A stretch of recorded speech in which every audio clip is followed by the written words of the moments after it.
Welcome to A Slice with Dice, a podcast exploring the ideas, pressures, and possibilities shaping how we learn, lead, and grow. I'm Corey Alderdice. For over 20 years, my work has lived at the intersection of gifted education, leadership development, and school culture, supporting students as they find their strengths, educators as they stretch their thinking, and schools as they build pathways that expand opportunity. Ready to dive in? Here's this week's Slice. In last week's episode, we explored that restoring trust in higher education, and really education in general, isn't singularly a PR problem. So if the first part of this discussion is about the tension between trust and power, then this week's conversation is about something a little more grounded. What would it actually look like to build trust on purpose? Not after something breaks, not in response to pressure, but as part of the design from the beginning. Because one of the more interesting takeaways from the conversation around Yale University and its recent report is that many institutions aren't struggling to identify the problem. The issues, cost, clarity, fairness, rigor, are not hidden. They are widely understood even internally.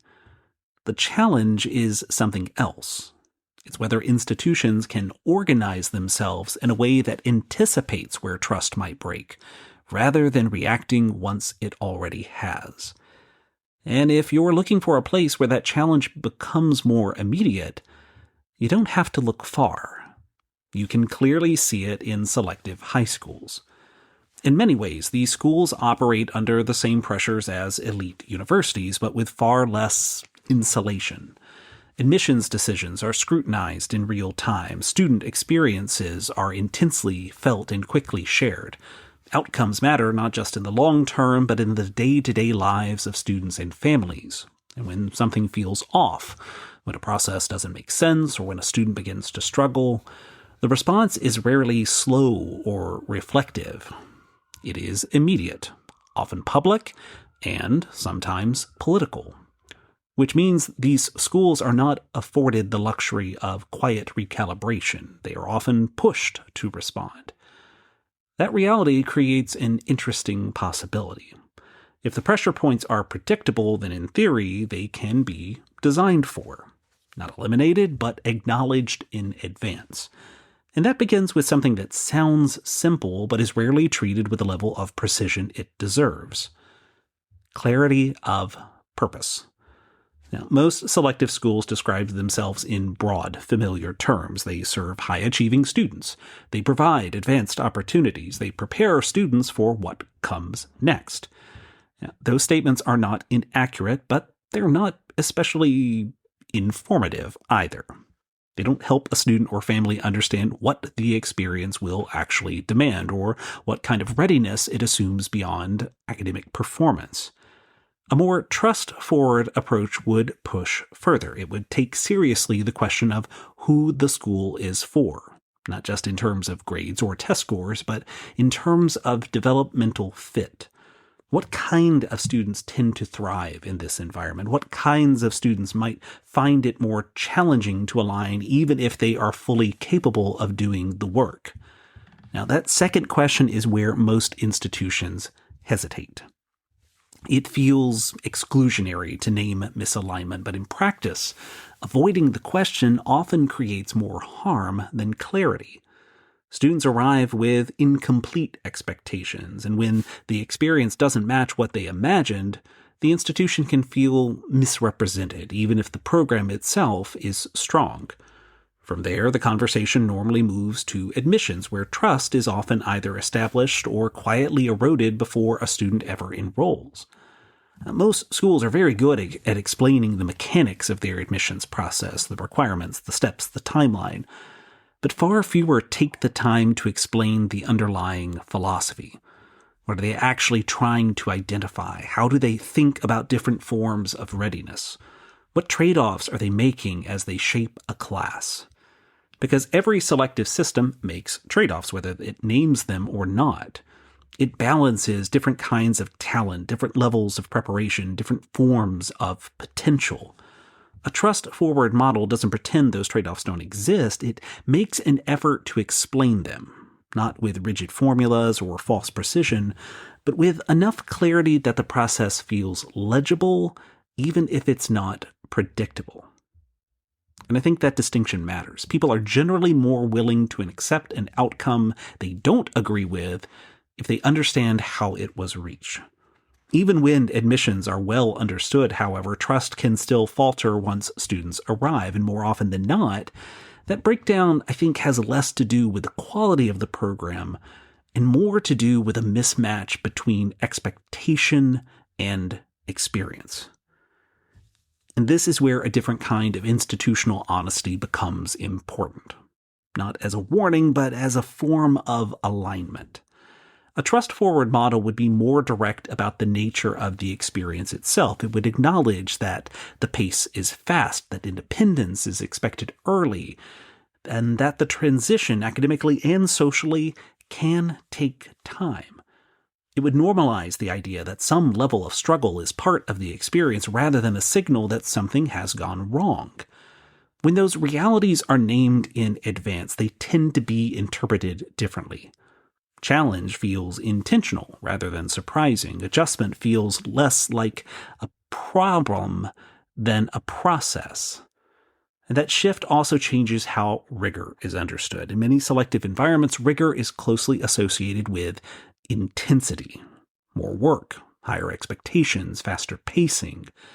Those elements may still be present, but on their own, they're not sufficient to build trust. In fact, without a visible system of support, they can have quite the opposite effect. A more intentional model pairs intensity with structure. Advising is not just available, but integrated. Faculty are attentive not only to performance, but to patterns of engagement and strain. Students are given pathways to recalibrate without feeling as though they have stepped outside of the bounds of success. And in that context, rigor becomes something more than endurance. It becomes a supported form of growth.